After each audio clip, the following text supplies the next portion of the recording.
In every generation, there are cases that refuse to fade away.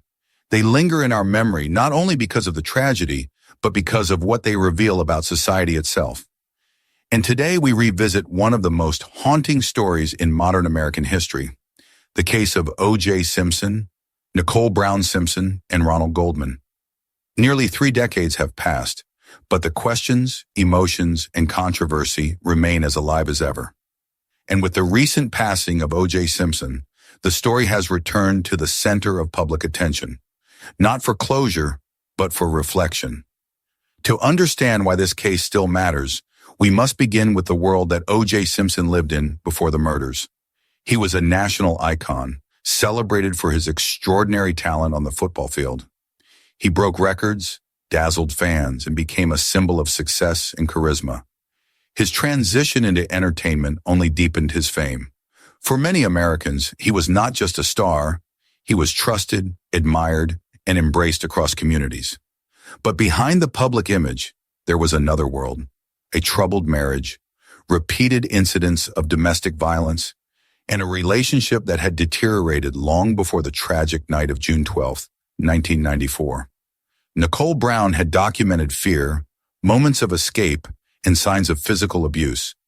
Friends later recalled her living in constant worry that something terrible might happen. On that evening in Brentwood, what began as an ordinary night turned into one of the most sensational murder cases in American history. Nicole Brown Simpson and her friend Ronald Goldman were found brutally killed outside her home. Goldman had arrived simply to return a pair of glasses left behind earlier that evening. Their lives ended at the front steps of Nicole's residence, in a scene that shocked the nation the moment details were released. When investigators pieced together early evidence, blood traces, footprints, fibers, and a single glove found at the crime scene, suspicion quickly focused on O.J. Simpson. He was scheduled to turn himself in, but instead, the world witnessed one of the most surreal events in modern broadcasting. A slow-speed police pursuit across Southern California, a white Ford Bronco moving silently along the freeway, while millions watched live. It was a chase that symbolized everything about the case: dramatic, emotional, and impossible to ignore. What followed was a trial unlike anything the world had seen before. It lasted months, bringing together a powerful defense team, an aggressive prosecution, and a courtroom filled with tension. Every moment was televised. Every detail became a national debate. Inside the courtroom, 2 competing narratives unfolded. The prosecution presented forensic evidence linking Simpson to the crime: blood samples, fibers from a knit cap, and the infamous glove. They argued that the evidence pointed unmistakably to guilt. The defense countered with force, challenging every step of the investigation.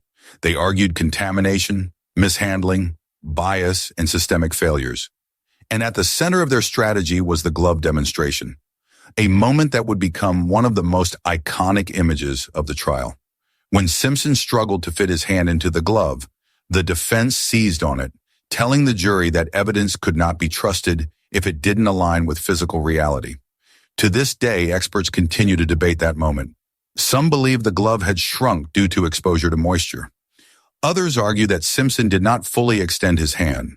Still others note that he had stopped taking anti-inflammatory medication, possibly causing swelling. In a trial defined by uncertainty and passionate argument, this single demonstration carried enormous psychological weight. Beyond the evidence, the trial revealed deeper fractures in American society, divisions over race, policing, celebrity power, and media influence. Many saw the case as more than a double homicide. It became a symbol of inequality, mistrust, and the ways in which public identity could overshadow personal truth. When the verdict was finally read on October 3, 1995, the country seemed to hold its breath. The jurors declared O.J. Simpson not guilty of the murders of Nicole Brown Simpson and Ronald Goldman. The decision sparked relief among some, outrage among others, and disbelief across much of the world. It was a moment so intense that people remember exactly where they were when they heard it. But the legal journey did not end there. In 1997, a civil court reached a different conclusion. After hearing the evidence again, a new jury found Simpson liable for the wrongful deaths of Nicole and Ronald. The families were awarded substantial damages, later reinforced by the acquisition of rights to a controversial manuscript titled If I Did It, which described a hypothetical scenario of how the murders could have been committed. To many, the civil verdict offered a moral resolution, even if the criminal verdict remained unchanged. Over the years, the case continued to shape public conversation. Documentaries revisited the trial, dramas reconstructed the timeline, scholars analyzed the forensic controversies, and through it all, two families, the Browns and the Goldmans, carried the weight of unimaginable loss. Even decades later, people still question what truly happened that night. Investigators continue to revisit alternate theories, though none have been proven. Some believe Simpson acted alone. Others suggest additional individuals may have been present. But without new evidence, the official record remains fixed. One acquittal, one civil liability judgment, and a legacy defined by contradiction. In 2024, the story entered a new chapter as O.J. Simpson passed away after a struggle with illness. His death triggered a wave of reflection. Some saw it as the closing of a painful book. Others felt anger that he left without offering answers. Still others viewed the moment as an opportunity to revisit the cultural forces that shaped the trial. But what remains undeniable is this.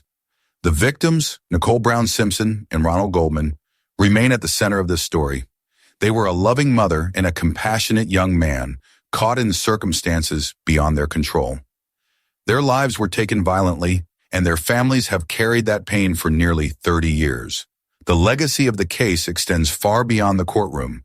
It influenced how media covers trials. It changed public expectations about forensic evidence. It altered conversations about domestic violence, race, and celebrity privilege. And it left a permanent imprint on American culture, a reminder of how justice can be both a legal process and an emotional journey. As we look back today, we are left with a story that is both tragic and revealing, a story of fame and downfall, of investigation and controversy, of two innocent victims whose memory continues to shape our understanding of justice.